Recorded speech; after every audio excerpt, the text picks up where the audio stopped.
Yo guys, it's your boy Mythic J.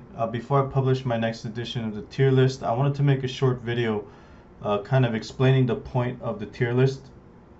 A lot of the comments I've been getting, I mean, a lot has been positive, but some of the comments have been giving me AIDS, like literally injecting AIDS into my eyeballs.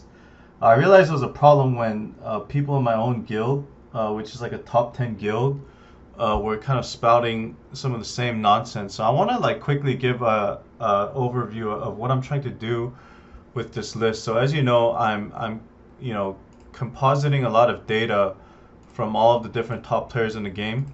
But I have decided to prioritize more of the winners. So I think the only players right now that are kind of worthy of their standing at the top. Um, so Quinn is a 27x champion. He just lost, so shout out to my guildmate Pyre Husky who just beat Quinn for the first time in like 20 times.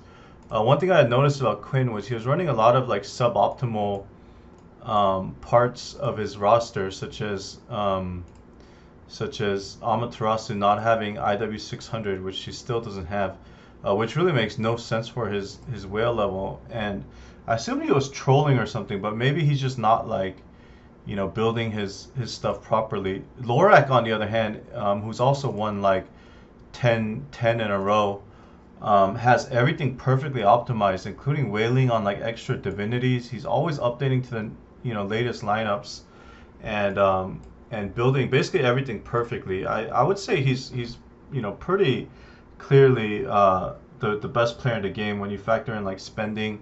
And then T-Train, a player who has been dominated by um, our guildmate Papa for a lot of his career, but he ramped up the spending. He still copies Papa's lineups for some reason, instead of making his own. But he's very sharp player. I think at this point, I mean, he's won like 10 in a row. We have to give him his props. He's also part of one of the best guilds. I think maybe the best English-speaking guild in the game. I know they're sharing a lot of advanced strategies with each other, and a lot of people choose to like hate on these players who are winning a lot or spending a lot. But you know, if you had to pick, like, there's a good rule for life too. If you had to pick between like a Saudi prince who can spend $100,000 on a game, and then someone who refuses to buy like a $4.99 VIP pass, and it's just bitter. Like it's very likely who the winner in life out of those two is, and who's gonna like take the better approach. So as long as we talk about like rich whales, I want to talk about like, so let's say someone like Elon Musk decided to play Mythic Heroes and wanted to just win every Champions Arena possible, right? And this is where like the meat of the video starts. Well, I want to explain like how would the best team and the best player in Mythic Heroes be determined, right? And I think Elon Musk would take the same approach as this ChatGPT like AI explanation of what would happen here. So what would Elon Musk do to build, like, let's say he was spending $1 billion. What would he do? Well, first of all, he would build every hero in the game with max attributes, max abilities. Maybe he would theory craft, but if he had like an AI net that could train itself, then what it would do is just run a bunch of lineup simulations against each other, right? Like over and over. We're talking like tens of thousands, like millions of games, right?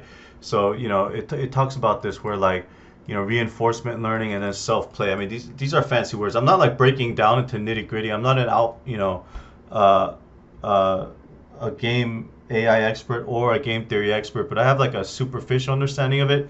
It would just play itself over and over, right? Like using different combinations of the heroes, and it would develop like its own internal tier list for what the best heroes in the game are, right? Like even right now, we can all agree that like Amaterasu's better than like Thor, right? So there's a hierarchy, there's a ranking of which heroes are the best in the game. This is all like really simple stuff.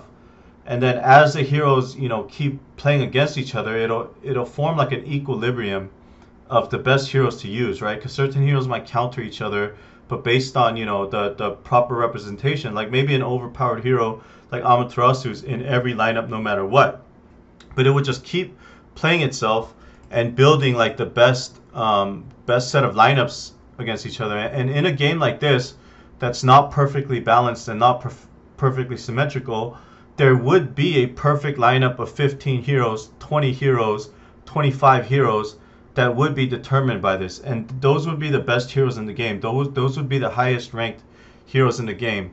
So if you're with me up until this point and you can't see that point, then you're just being dumb, and you're actually hurting the cause. So, let's stop doing that.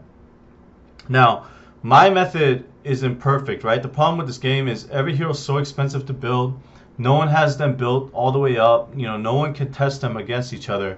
So what I'm doing is I'm taking the best players in the game, which has normally been like, around 10 players or so. I'm taking the best players in the game and I'm tracking their lineups, right? I can't track everyone, and so I'm picking the most successful and the winners, right? Because ostensibly the winners, are controlling for the strongest lineups because they ended up winning that week. So this week, for example, or this season, season 34, I have T-Train, I have Pyroski, I have Quinn, I have Sparkspear, I have Say 10, who won, I have Lorak, I have Q, I have Hwansung, who won, and Change, who won. The players in bold won. Punchy's got to second place like 4 times in a row against Lorak.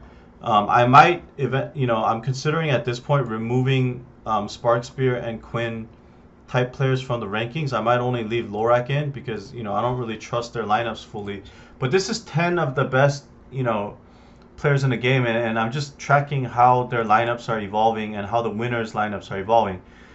Now, this isn't perfect compared to what, the AI would do, right?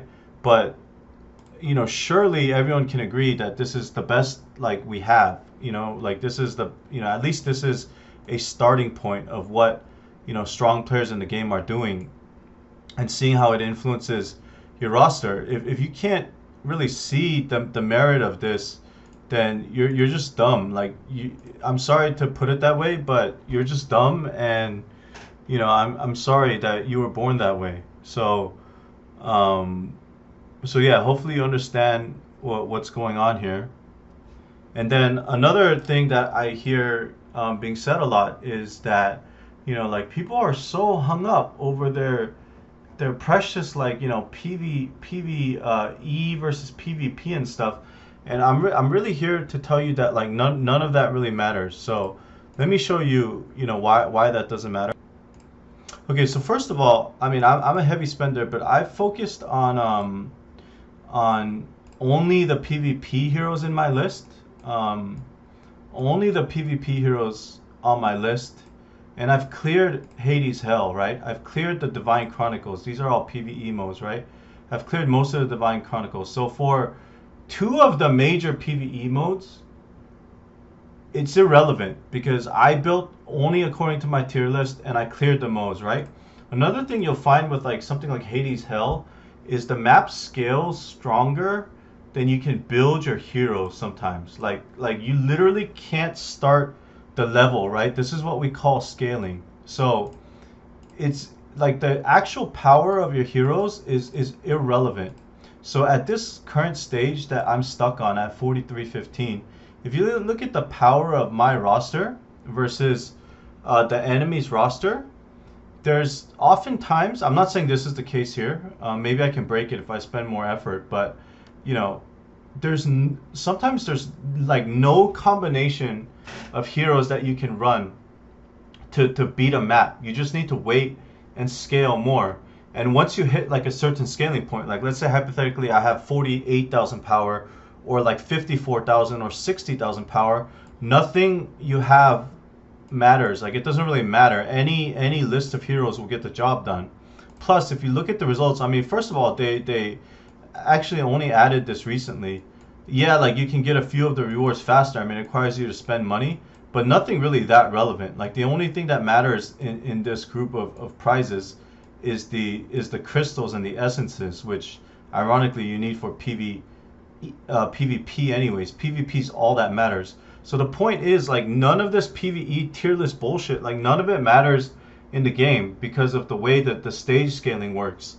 And ironically enough, like, when I made my very first tier list, like in the way back, right, I gave like Dionysus like a S tier. I gave him like an A tier because I understood what kind of impact he would have on resources. And people were, shitting on the list saying, oh, how could you rate Dionysus so high? Well, hey, guess what, guys? Based off this sinful abyss mode that has popped up, the only PvE heroes that matter are actually the heroes that help you do more damage on the boss cycles, because they give you more crystals, which lead to a higher performance in PvP mode. So it's all like this cycle that all ends up going back to PvP. So hopefully watching this video, you understand more like what I'm trying to do with this list.